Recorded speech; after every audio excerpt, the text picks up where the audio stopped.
Protect natural resources and the environment, promote public access, and foster reasonable and appropriate uses.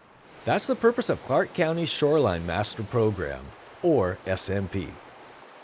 What the Shoreline Master Program is, it's the policies and regulations of how the county implements the state's Shoreline Management Act, which really is guiding how development happens along shorelines. We are required by state law to review this Shoreline Master Program every 8 years, and so that's what we're embarking on right now. There are more than 300 miles of shoreline in Clark County, and a good portion of the county's border is defined by rivers. In general, a shoreline consists of land within 200 feet of the water's edge, plus any of the 100-year floodplain or associated wetlands that extend beyond 200 feet. Shorelines are important for numerous reasons, including protecting stream health and providing habitat for fish and other wildlife. There are shoreline designations for every segment of shoreline that falls in the Shoreline Master Program. It's kind of like a zone when we think about land use. There are 7 designations in the county's SMP. Designations range from high intensity, which allow water-oriented commercial, transportation, and industrial uses, such as at a port, to natural, which would be very low human impact areas, such as a forest or wetland. We're at Frenchman's Bar, which is in the Urban Conservancy designation in the Shoreline Master Program.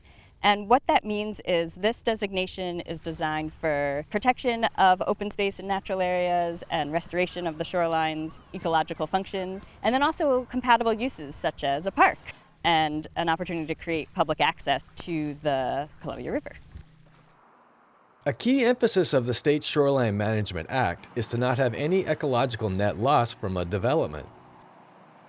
And it's really designed to prevent the degradation of our shoreline. We need to make sure what's being proposed is designed to ensure no net loss. It also means if some impacts are unavoidable, that you will mitigate those impacts, which may mean planting additional native vegetation or something like that.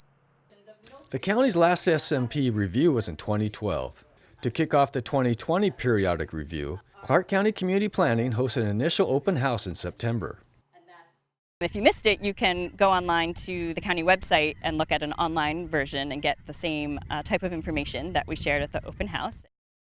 The proposed process timeline for the SMP review is now through the spring of 2020, concluding with a hearing before the Clark County Council. What we are doing, making sure that our Shoreline Master Program is current and up to date. We're double checking how consistent our plan is with state legislation and consistent with other regulations. And once we have that list of possible changes, we're going to do a series of open houses, and that'll be roughly mid-November of this year.